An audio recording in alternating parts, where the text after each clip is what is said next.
This is Marketing Smarts, a podcast committed to helping you become a savvier marketing leader no matter your level. In each episode, we will dive into a relevant topic or challenge that marketing leaders are currently facing.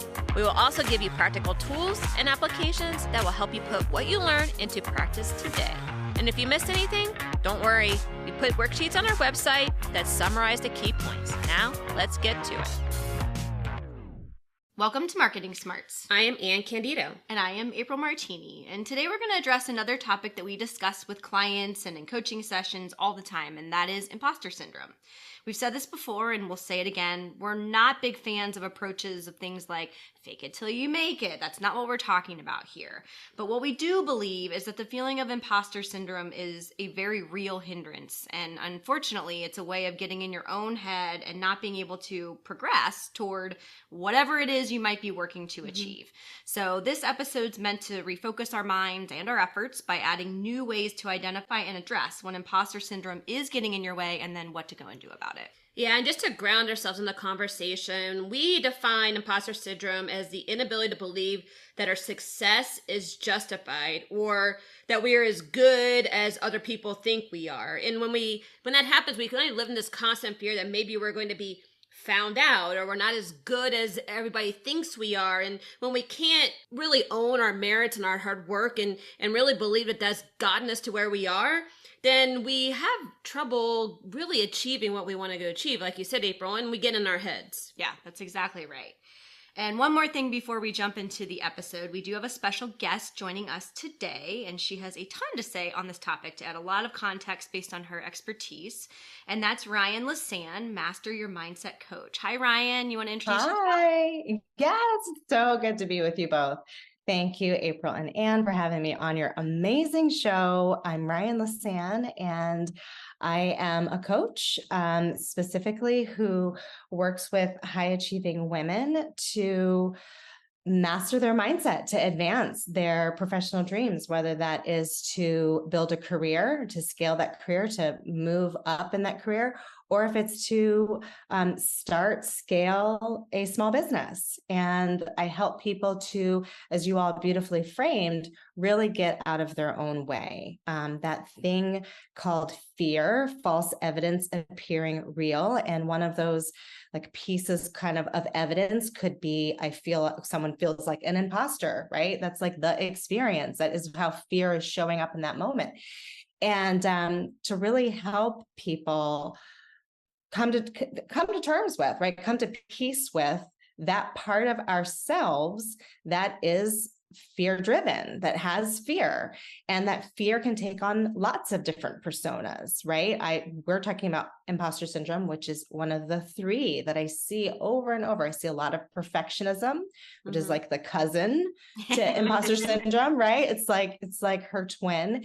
And then there's really a third that I see, which I have coined as distractionism, which is really unmanaged, undiagnosed ADHD.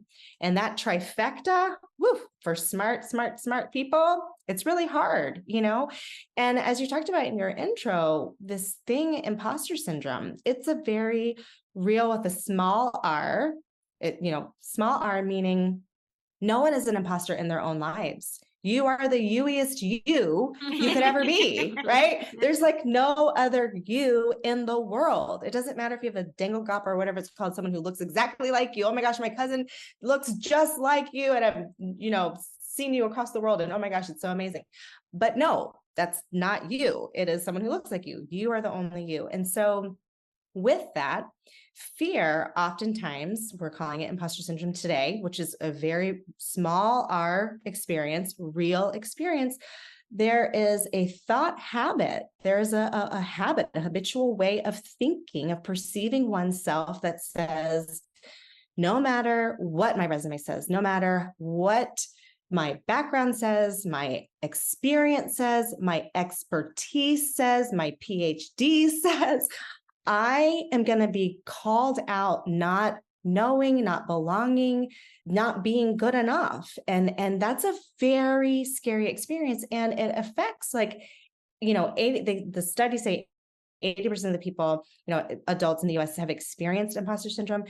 It's true, moments. And yet there's a group of people who that is a persistent way of seeing themselves. And that's a really hard row to hoe, to be high achieving, have big dreams, also to have achieved things and to believe that you're not the reason for those things. Oh, it's a hard way to live.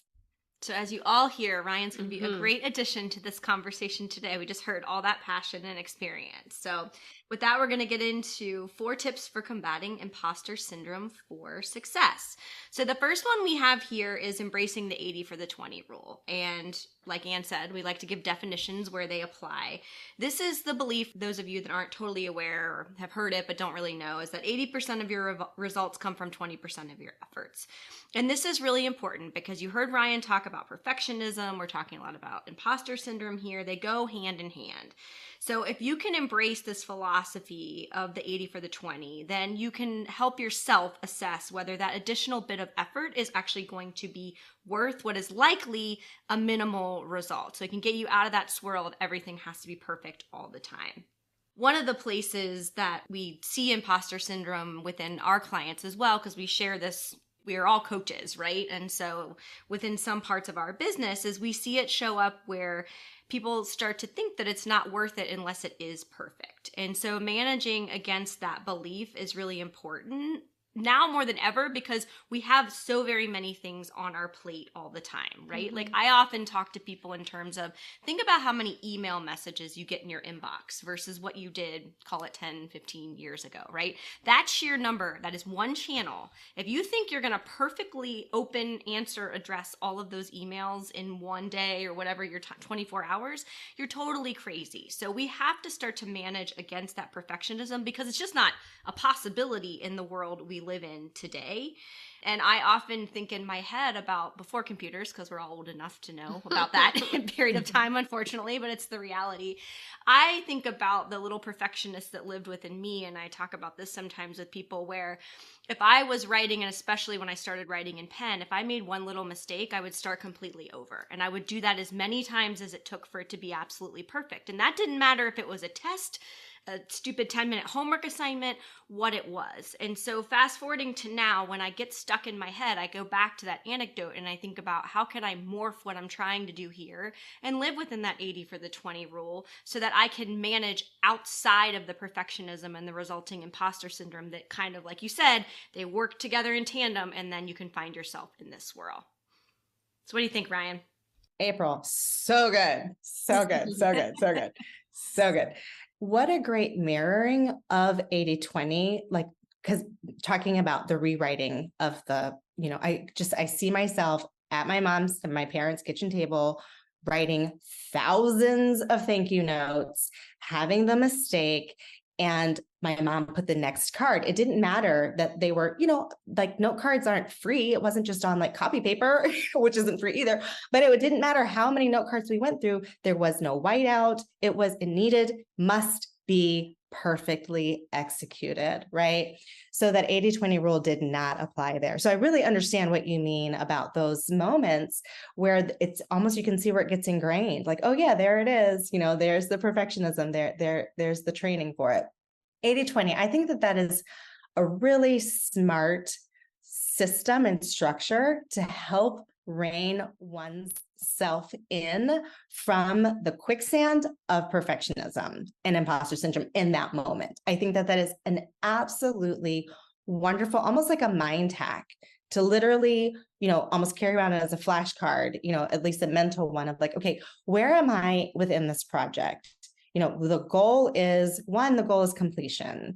And as a high achiever, it's probably, to be completed with excellence. And then we have to get into defining, this is the 80-20, what is excellence? Does excellence mean that you've read it, a bazillion times and that you literally have a knot in your stomach around, this is the important thing. What is someone going to perceive of me when they open this email? Right? And that's the projection. What does this email mean about me and my value and my worth? And that's where our productivity, meaning like the things that we produce and who we are as people, it can become like a confluence. I am my product and my product is me, or I am my production is me. My value is determined on what I can produce. And it's very dicey when we're seeing the world that way, because if we feel that our value and our worth is determined by the perfection or the typos within this email, as an example, that's going to mean that I'm not smart, I'm not good enough, I'm a bad person. So like, if that's the cycle that someone's in, 80/20 is a wonderful structure to really recalibrate what's the point here. Like, the point is that this is done, it's executed to the point where somebody can read it and understand it.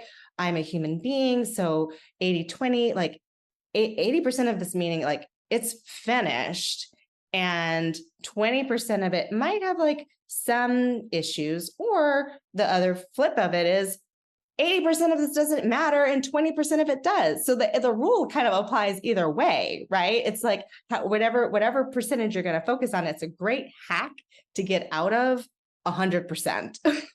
100 is not going to happen. It's like a ever evolving goal stick. So is it, I'm focused on the 20%.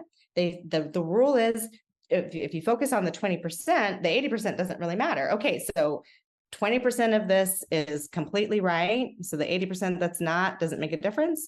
It could be the inverse. 80% of this is correct and 20% is out of here, and I'm just not going to worry about the rest of it. So I think, as a mind hack, outside of even the definition, the ratio seems to really at least pull me out of the moment, both ways. Yeah, and I think everything you said resonates with me, and it's a hard thing to wrestle with, especially as you said, high achievers or high performers, which, when you get labeled that, it almost feels like a death sentence, right? Because it seems like a level of expectation that you have to constantly and consistently achieve in order to maintain your status as a high performer or a high achiever. Mm-hmm. So then the perfectionism goes on double duty, because it's like, well, not only does it have to be good, it has to be perfect because I'm a high achiever. Mm-hmm. So then you get stuck in this like little swirl in your head of not ever being able to move forward, because you're constantly at fear that somebody is going to discover something that's not quite perfect, and they're going to call you out, and you're going to lose your I'm a high achiever or a high performer badge, right? Mm-hmm. So I think that was like a big one that I always wrestled with, especially at P&G, which was, what does that level of quality need to be? What does that level of quality need to look like in order to be able to still feel good about the delivery of whatever it is, but be able to move on? Because the other flip side of that, which would happen, is this: if you're consistently working on something until it's quote unquote perfect, that obviously means you're not working on other things. Yes. So you're missing the bigger picture. And this is where a lot of the people we coach miss when they're trying to go to a manager role, right? They're missing that the things that you're doing, even though they're still very important, are not the critical piece that people are looking for you to play. They're looking for you to play the strategy, the thought leadership, those sorts of things. So when we get mired down with the quote unquote perfectionism, then we lose track of the bigger picture. But then what also happens is that we close ourselves off to feedback, mm-hmm. right? I remember like trying to get something so perfect. I mean, even sometimes me and April still have this back and forth. I'm like, it is totally fine. It is so good. I do not need any more feedback on this. I do not need anybody else tell me anything else that I need to go do. It is perfect. I want to move on. I want to be done with this. I put everything into it I want to go do. And then you just like, so then you lose that feedback loop, which can help make you better, because April always makes my stuff better. Begrudgingly, I say that as a high achiever and a high performer, right? So I think there's an element of like when you say the mindset thing, I think is really important, that being a perfectionism isn't equating to being a high achiever, a high performer. It's good to obviously put whatever effort you need into it and to make it really good. But usually as high performers and high achievers, our 80% is somebody else's 200%. So kind of being able to calibrate that, I think, is really important too. Yeah. Totally agree. And I cannot echo enough about the labels and how, again, this idea of a lot of our corporate speak, we really take on as our personas, like I'm high achieving, and that's like a label, and that makes sense. And I'm going to just say corporate, but that makes sense, like through all of academia, that there's like stratas and all of that. And when we know naming something is very important, like in psychology, when we can name, we're naming imposter syndrome. We're naming it. We're giving it a name, a distinction, so that when people experience, they're like, oh my gosh, that's what that thing is. I'm not crazy. That is different than a label, right? A label is kind of that, exactly what Anne just talked about, like that kind of poster, like, I'm high achieving and now I've got this label, I've got to ring the bell all the time, which is different than like, I like to achieve high. It's, I am a high achiever. This is the expectation. The This verb is, and the noun, right? exactly. Yeah, it's really different. And that's huge. That's a huge, huge piece there. Like we've got to decide, like, actually perfection isn't what I'm aiming for, and come up with what are the distinctions for ourselves. That is our marker of what we're aiming for sure. Yeah. And I think that brings us actually nicely to our next point, or next maybe hurdle that gets in our way. And that is, number 2 is to be brave enough to step outside the box. And so when we think about this one, and I think this applies, it definitely applies to high achievers. It applies, I think, anytime anyone is striving for the next thing, though, as well. So it kind of encompasses all of that. And it's this idea that there's this fear because we get in our comfort zones, right? And this is where imposter syndrome comes up. I couldn't possibly go and do X. And then we get in our head about why we can't possibly go and do X. One of the examples I really like here, and you talked about coaching women really specifically, Ryane, and this is not maybe women specific, but this stat is that as women, when we read a job description, we won't apply unless we feel like we're 100% qualified. Whereas our male counterparts will apply when they feel like they can do 60% of it, right? Never mind the fact that most job descriptions, this is a little bit of a soapbox moment, but they're written for unicorns, right? Nobody can ever do 100% of what we all put in job descriptions, because we're like, well, if I'm going to ask, I'm going to make the ask, right? I'm going to ask for every single thing that I want, not thinking about it through that human lens. But the point of this is I think that really exemplifies this idea of being brave enough to say, I am going to step outside the comfort zone of what I'm doing. And I know that I don't know everything. As humans, we cannot know everything. And I'm going to get comfortable with that. I mean, one of the other analogies we like is this idea of how do you eat an elephant one bite at a time. And so when Anne and I are working with people around this whole idea of stepping outside the box, first it's getting over whatever the neuroses is. And a lot of times it's associated with the imposter syndrome, right? Why not? Why not you? Why can't you be the person? Why can't this be the next role? But then very quickly we say, and also you don't have to be able to go and do that whole role tomorrow. You're stepping into whatever it is, or that project. We're not asking you to accomplish it in 24 hours. We're asking you to take on whatever goal or vision for yourself you're working against. And then the advice is just go and do the next thing to chip away at it. And you don't have to be the one with all the answers, because the other sub point here is that we need other people for our success. And this is something we also talk about all the time. There is very little, especially if you're a high achiever in business and you want to climb that ladder, every rung you go up, you need other people around you more, because it's impossible to continue to do that, have that strategic vision and achieve every single project along the way. And so being willing and brave enough to take that step, or to say out loud, I don't know how to do this whole thing, but I'm going to make the next move, or I'm going to take on that project, and then just going and doing the next thing, can allow us to progress forward and really combat that feeling of imposter syndrome, because we give ourselves the allowance that we don't have to know it all, do it all, be it all in every single moment. It's about the moments and how they all add up together. Yeah, that's huge. I think that is super huge. So pulling on a couple of threads there. One is, one of the steps that I teach is this idea of building a brilliance team. And that's exactly what you're saying, is that we are not intended or designed to do life all alone and all by ourselves. We're not designed to do it that way. And we're certainly not designed to achieve our goals in that way.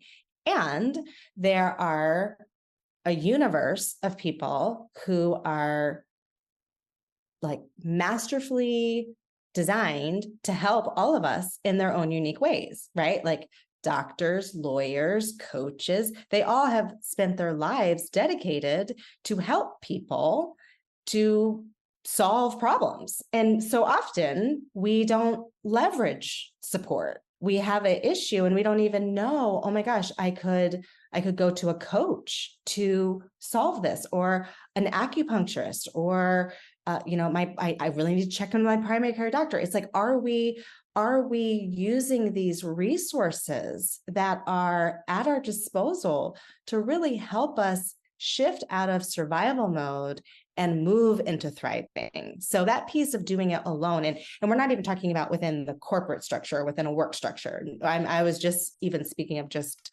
life structure, but corporate people are humans. So we're talking about, human individuals. So I think that is absolutely incredibly important. This idea of having a brilliance team and leaning into that piece there is wholly important, not thinking that you can do it alone. Another piece that you had mentioned around, this idea of women and feeling like we have to know it all, having to fit all of the descriptors before putting our name in the hat, or feeling like we are enough. That's, again, going back to even that 80-20, right? So looking at that list and saying, I've got 80% of everything that they're saying, and I'm going to lean into that. I'm going to own that 80%, and I'm not going to even focus. My focus is solely on the 80, not on the lacking. Like that is where I think, again, that system of 80-20 is really, really critical for people who can go down the portal of imposter syndrome and perfectionism. As it relates to this idea of comfort zone, that's a big one. And the thing that's so interesting and kind of amorphous about comfort zones is that, do we really recognize when we're in them? It's really a tricky kind of thing, because the alternative is discomfort. And who wants that, right? So it's like we're constantly kind of asking ourselves to hold the space of discomfort. And when we do that with intention, I know that I'm asking myself to go for this goal. I've decided that I want to move in that direction. And yet there's an impediment. It can't be me. I can't be the one, I'm not enough.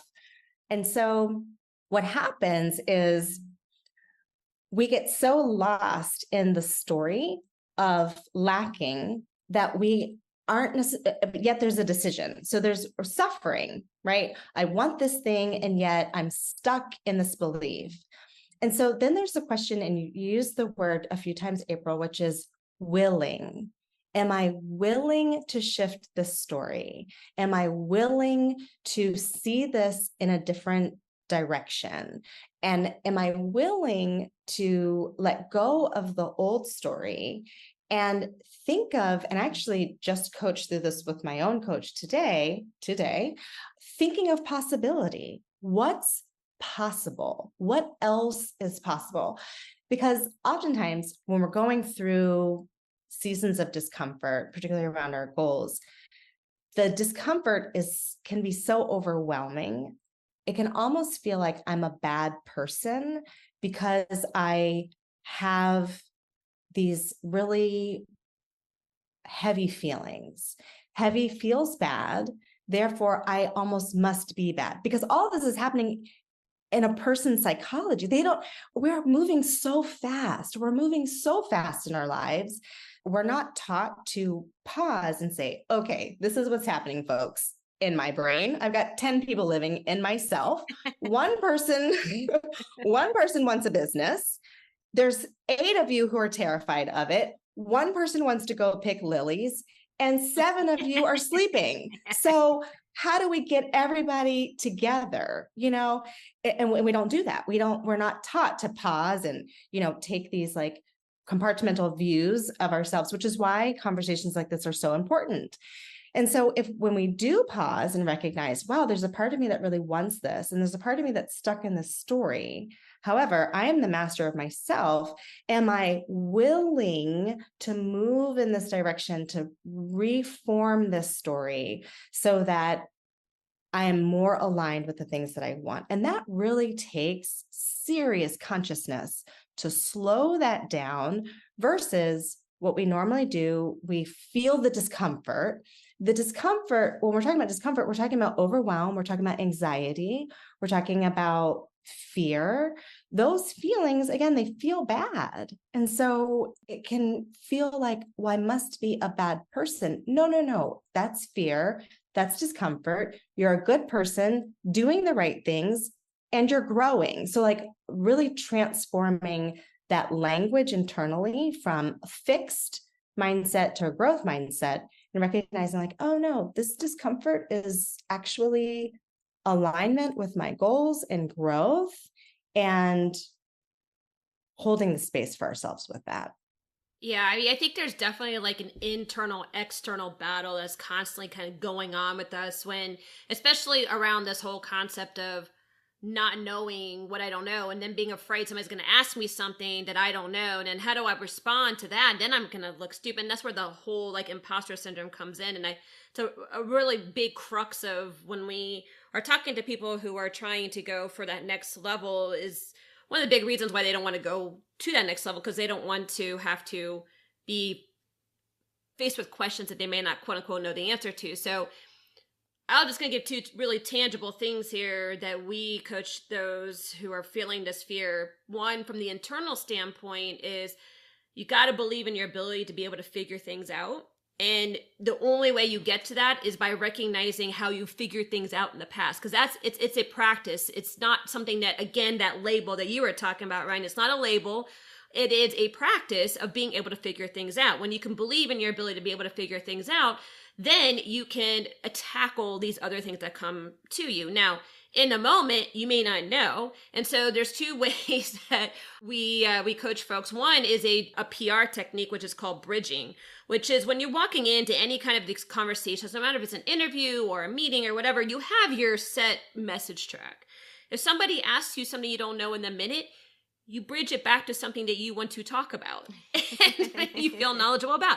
Kind of same what you're saying, Ryan, about like being very much in like rewriting that narrative or feeling really comfortable about what you are representing, what you're bringing to the table. You don't need to dwell necessarily on everything you don't know. You bridge it to something you do know. And in practicality and in practice, this shows up all the time. And I'll use an example from my daughter who's 15, Corinne. She got a babysitting job with a person in their neighborhood, but she could not remember which house they lived in. But she felt like she should know what house that they lived in because her little brother hangs out with him all the time. And so she's like, well, I can't ask them like what house it is because I'll feel stupid asking that. So what she did is she said, hey, Louie, you want to go for a little walk around the neighborhood? And so they went for a walk a little bit because she's like, he doesn't know addresses. He wouldn't be able to tell her exactly without actually putting it. So she went and she goes, and whose house is that? And whose house is that? Until Louie got to the house that she's supposed to babysit. She goes, okay, now I got it. So it's like a little bit about being resourceful. And sometimes I gamify this like, okay, how can I find this out without like telling people that I actually don't know? So bridging can be one technique, but resourcefulness or kind of stalling sometimes in the moment and kind of rethinking through, you don't necessarily need to admit you don't know. You just like, oh, that's, it's an interesting point. And then you go back and you Google everything you know about it so you have some perspective on it. So you just stall a little bit. So those are kind of tangible techniques that I found very useful. And I know we coach other folks on, and when they get in those moments of like sheer terror when somebody asks them something that they're like, I don't know the answer to that, right? Yeah. You have asked for it, and now it's here. The Brand Strategy Workbook. 3 insider secrets to build a powerful B2B brand to transform you from a commodity into a market leader. This strategy has been tried and tested on 20 plus industries over a combined 40 plus years of experience. Do you want to stand out in your industry and get more sales? Show you're different to attract and retain top talent? Build a brand that drives real business results? Then go to forthright-people.com/brand-strategy and get started now. Yeah, which interestingly brings us nicely to the next point, which is number 3 is becoming a lifelong learner. And I think all of the points that both of you made, I just kept coming back to, whether it is like, all right, I need to sort out my own brain and what's going on in here, or I need some space from it, or I need a different perspective on it, or I'm in a situation where I don't know what to do. I think one of the ways that imposter syndrome really gets in the way is when we don't have other outlets and other things that we're doing to broaden our perspective, and doing that on a continual basis. And so, the comment was made about, well, how do you know when you're in these states, or how do you kind of cue yourself? One of the things that we do coach people on is to always be learning new things. And the caveat to that is not doing it again in a way where you think you have to take a run at something and become perfect at it, or you have to know everything about it. That's not what we're talking about here. What we're talking about is this ongoing curiosity, or this thirst for new perspectives and knowledge that can help you further or get closer toward your goals. And so in those situations, exactly what you said, you don't have to say, I literally know nothing about that. You just say, oh, it's an interesting point, like Anne said, and then you go and you Google, right? We do this all the time. One of the things that we say, one of the benefits we bring to our clients is because we're more on the brand building and marketing side of things, we see tons of different businesses. Our clients are in their businesses for 40 or more hours a week. So we feel responsible to bring them new knowledge. Well, how do we get that? Well, we start to identify patterns across clients or questions that are coming up all the time. And then we go and we learn, and we talk on this podcast. We talk all the time on our social media and our website about things we're reading, or things we're educating ourselves on, or trends and topics that continue to come up again and again. Recruiting and retention has been a top of mind one. We just brought on a client to do an episode. We have an offering now on how to handle that. These are all ways in which we continue to broaden our perspective and our experiences, but do them in a way that is helpful to what we're trying to achieve versus overwhelming. Because one of the other things we do see is that when some of our clients are trying to get to the next thing, they fall under the spell of, I have to voraciously intake all of this stuff, and there's no processing that then happens. And so then it becomes kind of a self-fulfilling prophecy of like, well, I tried that and it didn't work out. When it's like, no, you did the right thing. To your point, Ryane, about we're all good people, we have good intentions. You did the right thing. You just didn't do it in a way that's going to solve for what you're solving for. So taking a step back, breaking that down.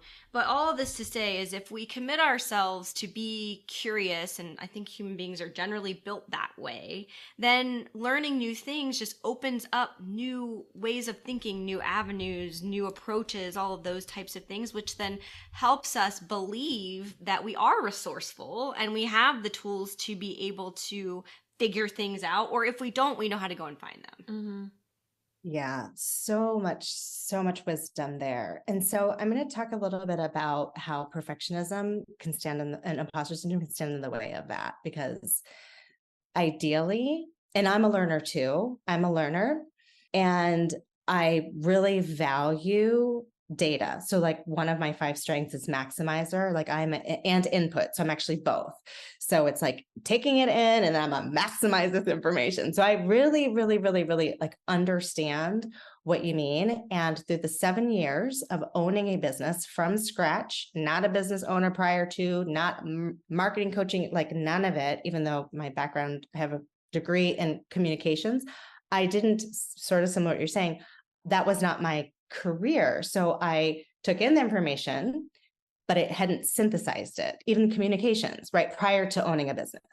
And so I understand again what you mean too about a startup business, everything being new. I've got to learn how to do a website. I've got to learn how to do calendaring. All these things are things that people starting businesses need to learn. It's literally drinking through not even a fire hose. I don't know, something bigger than a fire hose. It's like the biggest thing you've ever, coming at you at one time. And so a couple of things here. I think it's really, really, really important to stay a learner, to stay curious. I think that is so key.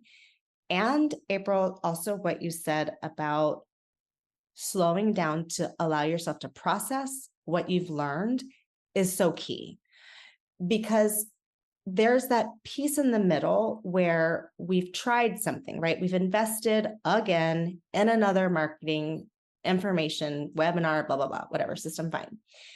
We learned it all, and now we're going to implement it. And then it quote unquote didn't work. And this is how like imposter syndrome, perfectionism comes into the last segment we just talked about, which is I tried this thing, it didn't work, and I'm bad. I'm bad at this. I'm bad at being a business owner. I'm bad at attaining goals. I'm bad at executing. I'm bad at social media. I'm not, and it might not sound like I'm bad. That's a very sort of elementary. This sucks. I'm terrible. It's awful. It's overwhelming. It's, however adult language it's said in our minds, it becomes a real impasse of being able to move forward, because there is this constant like taking in information and this expectation that you're going to master it and perfect it and implement it all, like you said, in 24 hours. And that is oftentimes expectations that we hold for ourselves, right? I am supposed to be able to, I should do this, I should know this. And yet, like, the person doesn't, and they're sitting with that. And that, again, doesn't feel good. And it can be translated by the nervous system, because all this happening at lightning fast, I am bad. Like I'm not providing for my family. I'm not showing up as the spouse that I want, the parent that I want. I'm overwhelmed. I'm frustrated. So it unravels and cascades really quickly, right? And so imposter syndrome and perfectionism and distractionism play a role in that, in a person having to really self-regulate. Okay, am I learning what I'm learning in this moment from a lens of curiosity? Like you talked about, this is interesting. I'm growing from this. Or at this moment, could be same content that the person's consuming. Am I ingesting this from the perspective of, I should know this. I've got to, I should already have known this. Why didn't I already know this before? Right. The sense of desperation, because either way is going to be the output of that information. And so if the input is, the one of desperation, pause, take that breath, really recenter self, check in 80-20. Do I already know 80% of this? 20% if I can let go, or what's happening here? Like just level setting, checking in, because there is, again, that fine line, and that we've been dancing on these fine lines today, like curiosity versus desperation learning. And there's a very fine line between the two, but one that's profound and one that leads in very, very different directions. So I think it's really important as we are learning new information, which is constantly necessary, that we're checking in. How are we as the learner, and how are we taking in that information? What are we expecting of ourselves to do with that knowledge? Yeah, it's such an important point, because if you think about what is the opposite of an imposter, it's not an expert. I mean, that's where I think people kind of feel like if I'm in order not to be an imposter, I need to be an expert. I think the opposite of imposter is being like a self-identified learner, right? Because that is the only way that you are really able to persevere through a lot of this like stuff that we've been talking about, that just kind of weighs down on our psyche, on our ability to perform, on our mental capacity, all of those sorts of things. So if you can kind of get around the fact that, okay, opposite of imposter is not expert, but the opposite of imposter is self-identified learner, then things like testing and learning becomes okay. Things like being able to fail becomes okay. And I think what really hit for me on this point, because this one's a really, really hard one for me, is when we look and we think about things that people are really good at. So for example, when me and April started this podcast, I mean, we obviously started as one little podcast in the midst of a sea of all these people who've been doing it for a very, very long time. And, after about, 20 episodes, we're like, why are we any better? Like, why isn't it not growing the way that we wanted to, right? And everything. And we look at all these people over here and all these people over there, and we're like, oh yeah, they just been doing it longer. So sometimes it's not about the fact that they know anymore or they are, superb experts again at it. They just were learners. They learned through it, and they learned, and they took the time, and they experienced the failures, and they experienced the setbacks, and they pivoted, and they did all these things that they needed to do in order to continue to persevere at this thing that they want to be good at. And so I think that's a really important thing to understand, because it was a really big insight for me, is that we see these people and we see, like, quote unquote, how good they are, and they seem to be the experts, and it feels like really they just have been doing it longer. We're just on the path. We're on the path to doing it, but we're just haven't done it as long as these people have. So it helps to kind of put things in perspective, I think, and kind of calibrate it down, that it's not like a black and white thing. Like you were saying, Ryane, it's not like you're bad or you're good at it. You're like, oh, I'm onto the path of being able to be more masterful at this because I am learning how to be good at this. Which I think is, as an inner conversation, what Anne just demonstrated for all of us is that toggle between perfectionist imposter syndrome mindset and the inner conversation of, like, I can figure this out, right? Like, I am resourceful. I can do this. And that level of conversation is going to help a person move forward versus the other conversation, which is guaranteed to keep someone stuck, for sure. Yeah, I think that is a great point. And I think the proactivity that we just talked about and turning the narrative to be more positive really goes to the next point, which is get in front of managing change. And this is our fourth and final point, and it's for a reason. You just heard Anne give the example of sometimes it's just factual, right? That is a factual statement. These people have been doing this longer than me. There is absolutely nothing that I can do about the fact that they've been doing things longer than me. It's the same thing when we talk about managing change, right? There's the expression out there of the only constant in life is change. That's totally true.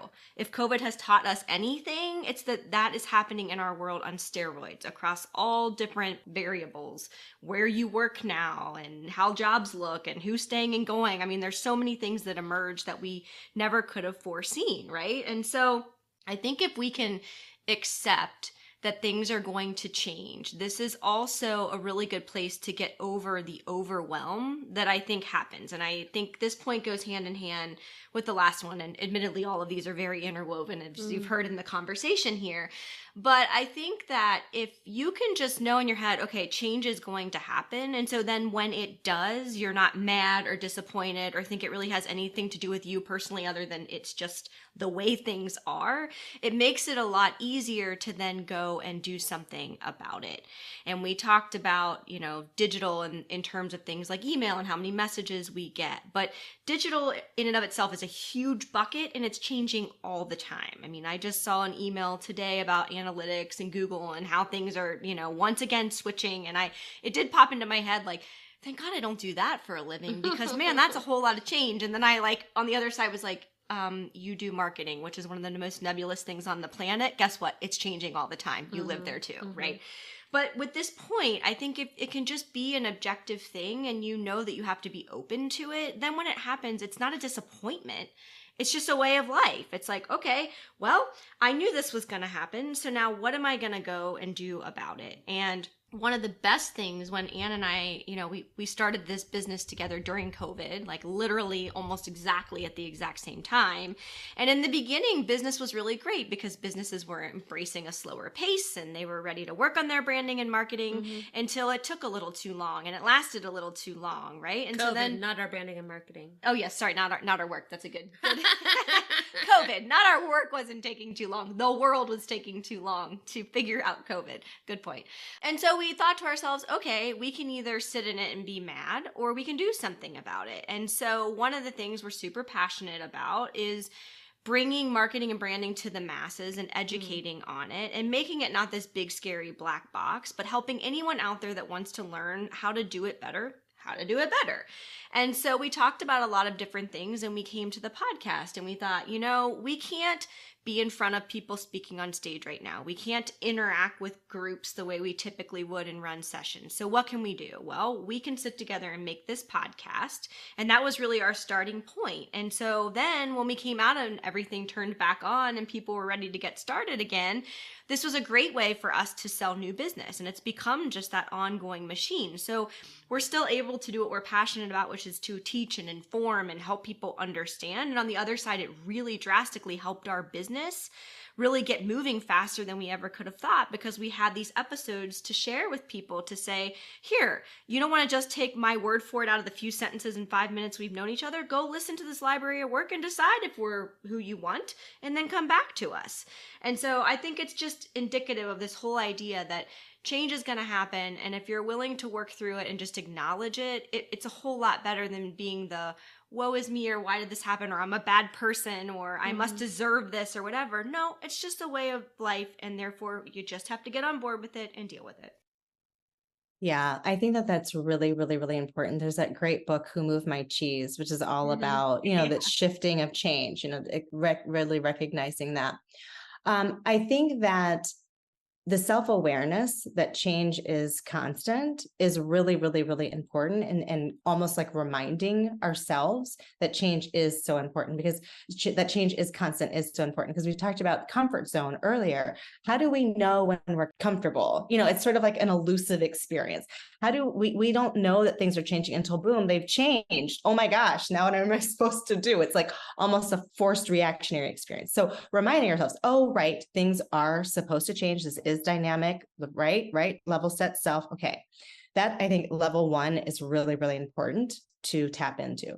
I think also what's important to tap into, which both of you did collectively, was leaning in on your core values during change, especially, right? Who am I? And collectively, it was who are you as a unit, but it was, who am I? What is my value? Because so often when change happens, what's rattled is the questioning of our value, which then becomes, I'm not a good person, right? Like, I lost my job, I must not be valuable, therefore I'm less worthy, right? And yet it was an organizational change, had nothing to do with you. Change is happening, right? So what to do in the midst of that? Oh, actually, my core value, my value hasn't changed. Who I am hasn't changed. My worth hasn't changed. My brilliance, my genius, my ownership of my knowledge, who I am, my everything that makes me me, that hasn't changed. And let me, rather than focus on external change as my barometer for, or indicator for comfort or wellness or status quo, I'm going to really look inward. And this is where coaches are so helpful to do this processing that we help people do. Amen. Of looking inward and saying, who am I? What are my core values? And that's what you two did. You looked inward and say, well, who are we? What do we want to do? Change is happening out there. And yeah, we've got to move with it, because it's an amoeba that moves. We can't stay behind. And yet, if you looked out there for the indicators of what your change should have been, you would have made very different decisions. It probably would not have been a podcast, or not one that at least felt as good as this one does for you, because this came from the inside out, right? It came from who you are. And yet change wasn't really what created the podcast. Do you know what I mean? It was like change was like the impetus, but you looked inward versus like, oh, well, the change out there is everyone's going, I don't know, everyone's shutting down their business. Maybe we should shut down too. That's the change that's happening. Maybe, you know what I mean? Like you didn't look at it. You looked really inward. The change was an indicator to look, who are we? Which is what I'm espousing for people to do. Look at inward. Change is always happening. Who are you? Really figure out, who are you? What are your core values? Because those things aren't going to change. And in the midst of change, learn to lean in on those things as your anchor to weather the change. And as an outcome of that, you will have ridden the ride of change. You will have, as you all demonstrated, ride the wave where you and change are co-creating together versus resisting it. But it's a very inward look. I would help people really think about that. Yeah, and I think the change piece too is such a dramatic environmental thing or shift that does happen that kind of sends people off kilter. And I think it's really housed in the fact that people just don't want to be wrong, or things that they professed that they knew or understood or were quote unquote experts in, not now has changed. Then all of a sudden you kind of feel like you're just off footing, right? And so the thing here that I think is really, really important, just to build on what you guys said, and I think it's twofold. One is the ability to be a little bit flexible and adaptable. And the only way you can be flexible and adaptable is by actually listening and studying the world around you, especially the people within the world around you. If I was going to back up to one of the more points, and you had said I think you called it a brilliance group. Is that what you called it, Ryane? Oh yes, your brilliance team. Yeah, your brilliance team. But the key to really managing through a lot of this uncertainty and all this change that kind of tends to throw you back on your heels is by understanding how the people around you are going to behave and how do you act accordingly, not necessarily based on what you know, but on how you're going to be with people. And that sounds very nebulous and it sounds very esoteric, but really if you're going to quote unquote be found out, it's usually in the way that you behave and act and not in the way that what you know. So it's more of that kind of style of, hey, I thought that person was a collaborator. I thought this person was could think on their feet. Like, it's more of those things, I think, sometimes that people see inconsistencies with, that then strikes you as, your personal self as being an imposter, versus like, oh, I didn't know that certain thing, or I didn't know that certain thing. So this is a lot of, a really hard point to kind of wrap your mind around. But I think the core of it is that if you can understand, if you're really listening to the way that people act and behave in your group, if you really know what their strengths and weaknesses are, if you really know how they are going to manage through change, you can manage through change accordingly. And it doesn't need to be such a big, scary thing around the fact that, oh, everything that I did know, I don't know anymore. So therefore, what am I doing here? So that's a little harder, I think, to probably internalize. So hopefully that wasn't a total mess. No, I think you're good. Is it good? Okay. Because I could continue to talk, but you probably don't want me to. All right. Well, we will stop on that point. We've talked about tons and tons of things today. And hopefully you've heard between the three of us just the different ways, the different tools, the different perspectives, how to get out of your own head, how to identify when imposter syndrome is taking hold, and what to go and do about it. But with our next segment, we typically talk about a brand or a business that is using or not using their marketing smarts. When we have a guest, we turn it over to the guest and we let them kind of bring us home, make any final points. Ryane, I would love for you to tell people where they can find you and just kind of put the exclamation point on what we talked about today. I think in terms of, what I want to leave the audience with and talk about wrapping up this idea of imposter syndrome, wrapping up the idea of that trifecta, really killing confidence. Perfectionism is so tied to imposter syndrome, and that idea of distractionism, just really feeling like one can't quite manage all of the things that they would like to. One of the things that really stands out to me today is that mindset piece, is this ability to really think about moving from a fixed mindset where something, it has to be this way. I'm wedded to my story. And we know that when we hear ourselves say, like, I should be doing this. I need to do this. I've got to figure it out. I'm behind, right? Like that, those are strong indicators of like something is out of alignment, and that we're really focused on fear versus focused on faith, right? Focused on like, I can do this. And shifting from that to this growth mindset, really, I can do it. I've got what it takes. That 80-20, I love that as a way to really pull ourselves out of perfectionism and imposter syndrome, really asking ourselves, am I comfortable, or is this growth? Just really checking in with ourselves, I think is so critically important, and definitely, highlights that I'm taking away from this conversation.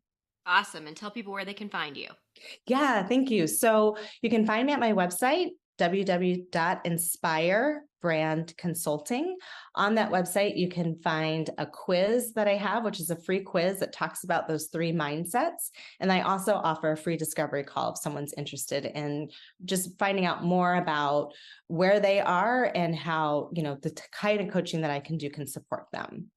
Great. Well, we so appreciate you being here, Ryane. And just real quick, we want to recap the 4 tips for combating imposter syndrome. Number 1, embrace the 80 for the 20 rule, which is Ryane's favorite today. Everything does not have to be, nor can it be perfect all the time. If this can become your mantra, it will help you combat that imposter syndrome.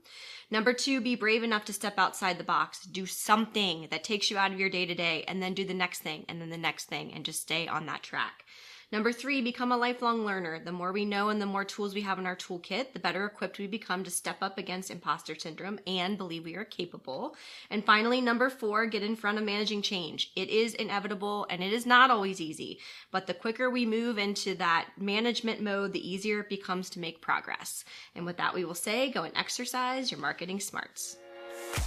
Still need help in growing your marketing smarts? Contact us through our website, forthright-people.com. We can help you become a savvier marketer through coaching or training you and your team or doing the work on your behalf. Please also help us grow the podcast by rating and reviewing on your player of choice and sharing with at least one person. Now, go show off your marketing smarts.